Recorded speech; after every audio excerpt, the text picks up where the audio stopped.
Yeah,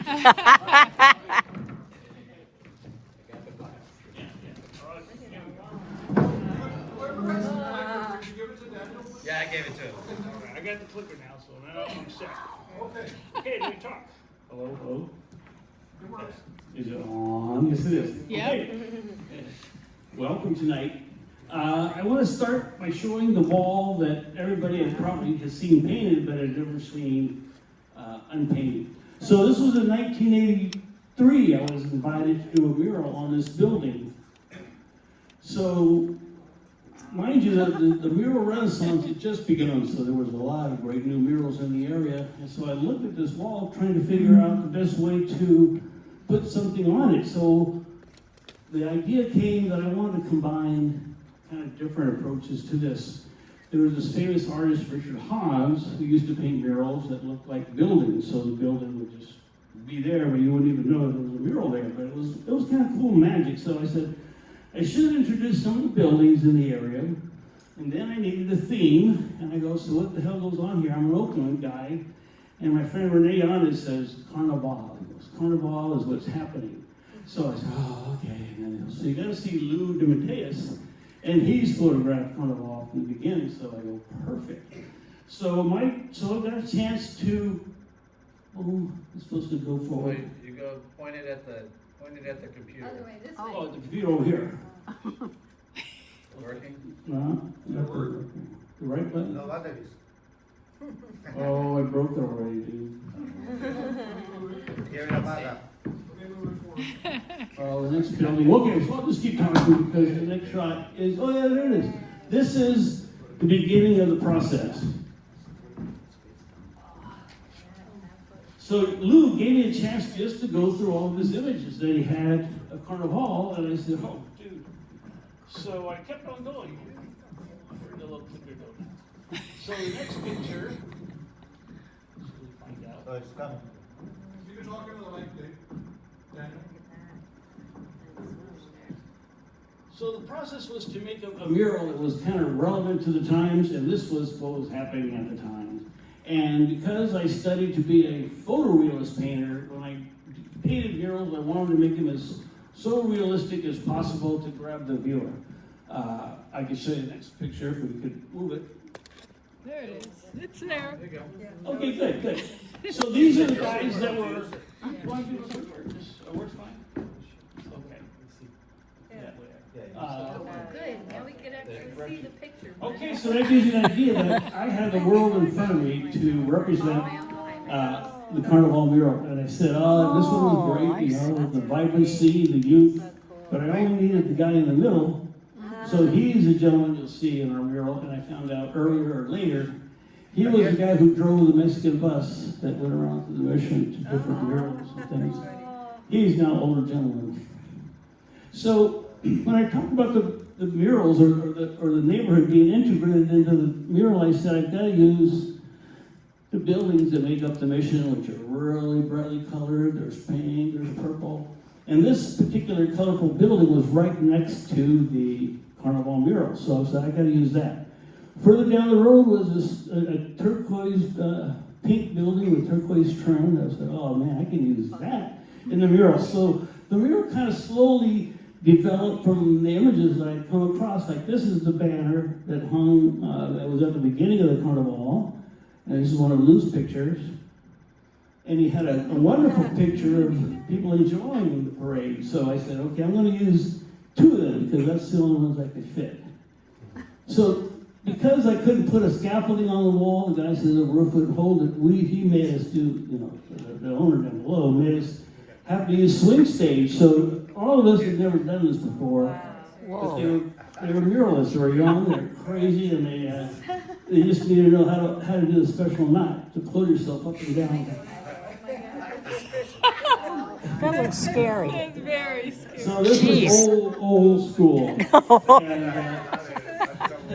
Whoa. at the very top, it's 24 feet high. Jeez. And 75 feet wide. But we had a good time, and we enjoyed ourselves. And there used to be another gentleman, another muralist with us, but he bailed on me because he was afraid of heights, and he got stuck and wouldn't lower his side down. It was terrible. We had to let him go.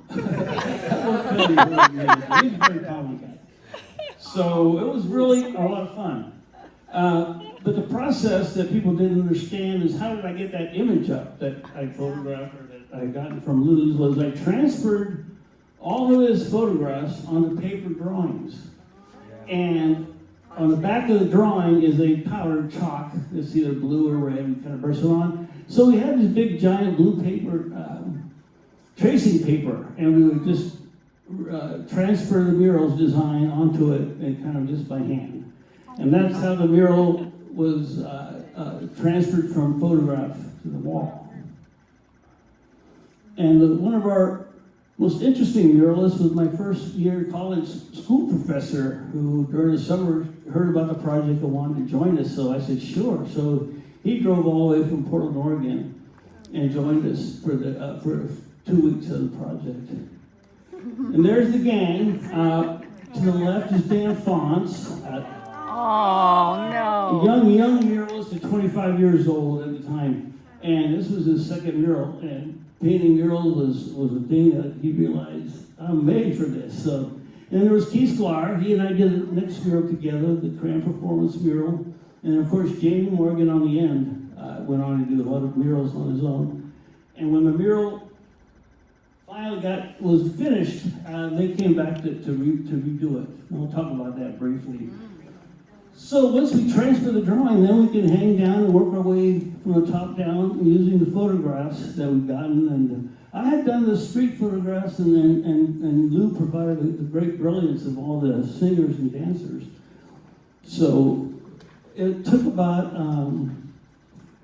6 months total, but maybe 3 months, like really actually painting, because you got to take long breaks, like a week.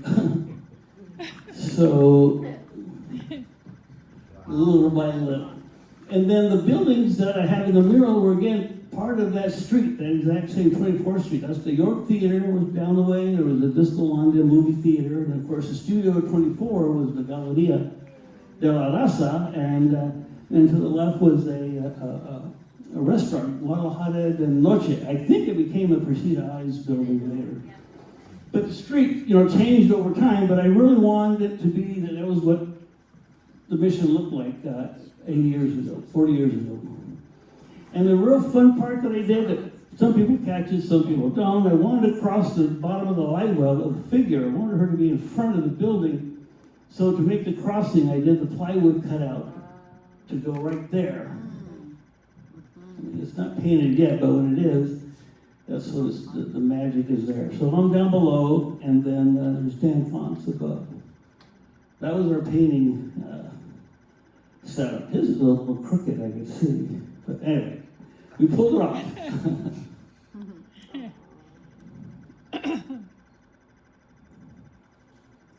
Wow. So, old ways was with the brush and a drawing board and a little line and a ruler.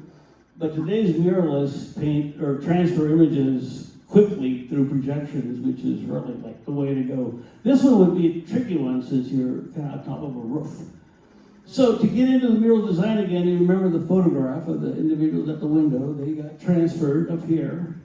And then below that comes the banner that was shown in earlier. And it too is appeared to be in front of the building. So then now they're in the window. And all the windows also used to be just plain flat trim. Now all got fancied gingerbread paint on them to make it look three-dimensional in a different world. So I wanted to make 3 buildings. So there's the bluish building there. Then comes the pink building, and then on the end will be the purple building. Not a lot of space for actual painting, a lot of figures and stuff, so I wanted to keep it kind of simple. But every window got a real nice dressing up, so it looked like 3 buildings with the mural on it. There's the finished piece. That would be 1983. 30 years later, the mural had deteriorated.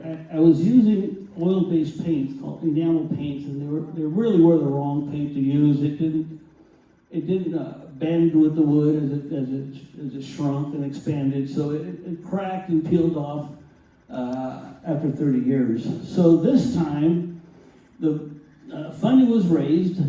The Carnaval Restoration Committee, that would be Lou DeMatteis, myself, and Mauricio Avilés, we went on to raise the $75,000 needed for its restoration, because it would need at least 3 months of work.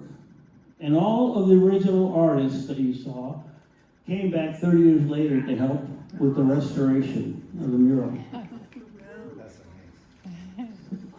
So this time around, then I used acrylic paints. They're much more flexible as when they dry over time, and I put a couple of coats of a powerful varnish.